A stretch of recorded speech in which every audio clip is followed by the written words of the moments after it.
Peace and blessings of Almighty God be upon you and His blessings. Welcome once again to the Words Make People YouTube channel. Our topic today is on Sharia. Before we get started, please like, share, take out a membership, and subscribe to the channel.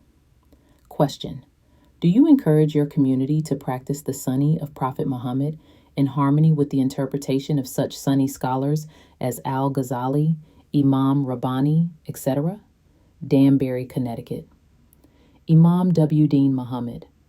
Regarding the jurisprudence in Sharia in Al-Islam, the understanding and application of the teachings of Al-Islam, especially in legal matters, and the body of laws that have been established or formed over the many centuries since the time of Prophet Muhammad, peace be upon him.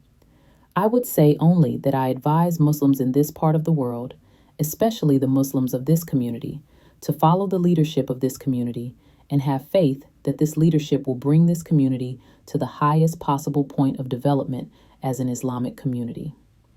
We accept the established principles and teachings of this religion. We accept and we intend to include all of those sound and well-established teachings and bodies of knowledge in our own curriculum for the elementary schools, the high schools, and the colleges. And we hope to make all of that knowledge available to our imams. But we have to do it with some discretion, because the writer knows, I am sure, that there are many unsound hadiths, many unsound laws in the Islamic society today, and we have to be careful to select them very carefully.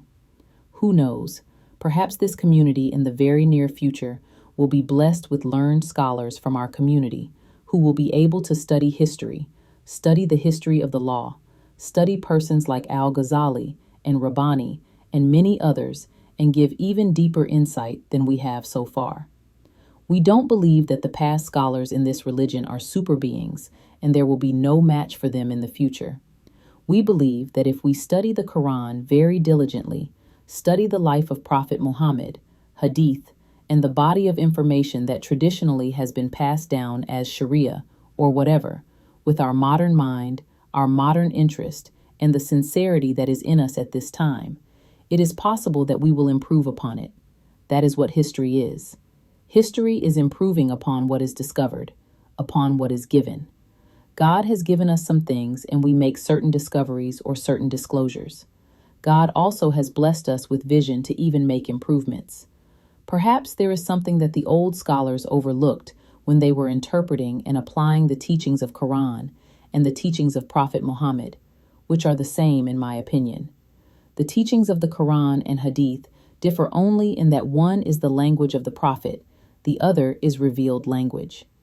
The body of knowledge that was expressed from the Prophet as a human being, or as the Prophet to Hadith, or whatever we might want to call it, though it is second in authority to the Qur'an, in my opinion, it must be in agreement with the Qur'an. I think some of these scholars of the past have not dealt with law and Hadith as they should have dealt with them. That is, in the light of the Qur'an. Let the Qur'an be the inspecting light, inspecting what we are doing, inspecting what we are examining, questioning the conclusions that we come to. I think there is more improvement to be made in that area. I hope that from this community will come leaders, scholars who will carry us into stronger, more solid grounds regarding Hadith and Sharia, the law. Question: what is Sharia? Sharia is the interpretation of the law from Quranic scriptures and the Hadith, the sayings of Prophet Muhammad. Peace and blessings of Allah be upon him. The law is extracted or to be applied to situations and problems. The law, the Sharia, differs from geographic regions, from time to time, because of the different kinds of situations and problems that develop in different regions at different times. So I would say Sharia is an extraction of principles and laws, etc., to be applied to problems that will arise in the life of the people. It requires a person with a good understanding of the Word of God, Qur'an, and the Sunnah, the life and Hadith, the teachings and sayings of Prophet Muhammad. I would advise against just taking the Sharia that have been formed by the schools of thought without any reservation. I would be strongly against that.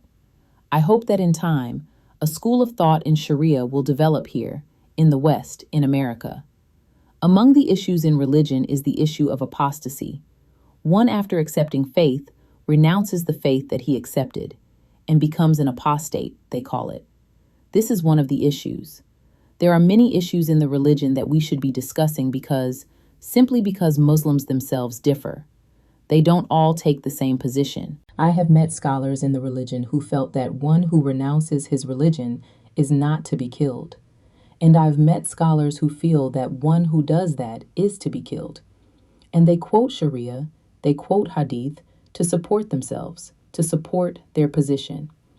Now, if we would take each of the important issues in religion, what I'm talking about, issues that are surrounded with a lot of confusion, conflicting kinds of statements, you see, controversial issues. For example, the wearing of the veil by the woman. You'll find people who are established as learned people in this religion, and they know the Hadith, they know the Sharia. They are considered to be very learned people in this religion. And they will tell you that, yeah, the women are not to be outside of their homes without the veil. And then you have many others, as you know, that will say, no, that's not necessary. And they both come from Sharia, right? Sharia. So there are many other issues of equal significance and maybe even more. But I just mentioned a couple. I'll talk about apostasy for a few minutes. Now, it's important that since we are identifying as a community, that we be consistent. That's what community means. You have schools of thought in our religion. You have followers of different imams, different scholars. And these people tend to group together. And when you go to their group, you expect some kind of consistency, don't you? So when people look at us from the outside and they say, oh, they belong to that group that emerged out of or evolved out of the old nation of Islam under Elijah Muhammad. And their leader is Imam Warith Deen Mohammed. So they expect for us to be consistent. And when they come to your masjid and find you following some book you got off the shelf and find another imam following a different book, they say, that community is in a shambles.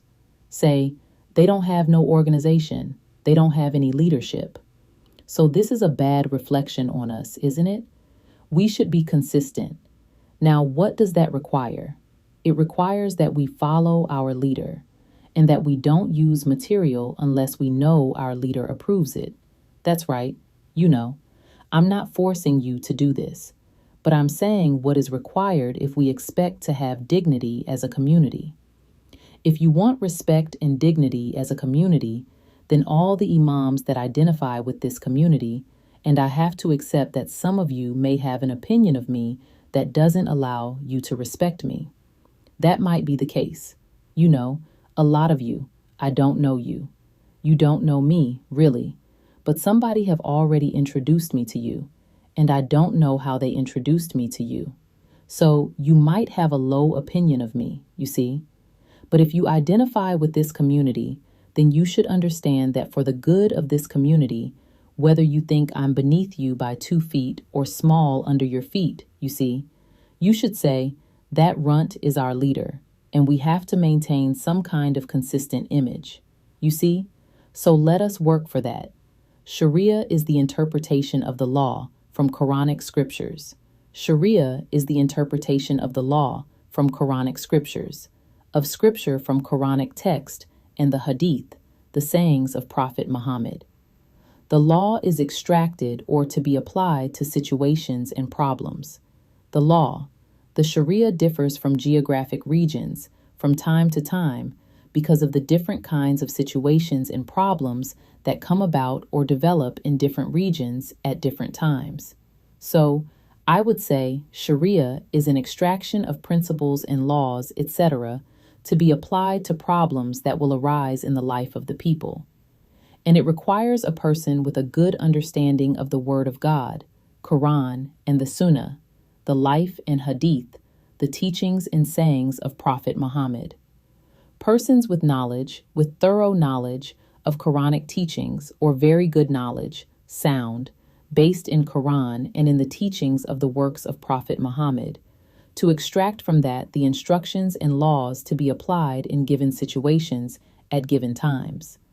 I would advise against just taking the Sharia that have been formed by the schools of thought. just taking it without any reservation, I would be strongly against that. I hope that in time, a school of thought in Sharia will develop here, in the West, in America. That concludes our video. The information given by Imam Warith Deen Mohammed in this video primarily comes from the following lectures. Imam Warith Deen Mohammed, Muhammad Speaks, May 21st, 1982, Muslim Journal article. Imam Warithuddin Mohammed, February 26, 1983, Imam's Class, Atlanta, Georgia. Interview of Imam Warith Deen Mohammed, 1985, by Imam Farid Munir, representative of the National Majlis of the American Muslim Mission. This information is compiled in the book Imam Warith Deen Mohammed, Warith Deen Mohammed, on Sharia and the Islamic Sciences, compiled by Imam Hassan A. Shabazz. Thank you for viewing this presentation. Please like, share, take out a membership, and subscribe to the channel. Until next time, peace. To purchase book, email HassanShabazz18@gmail.com.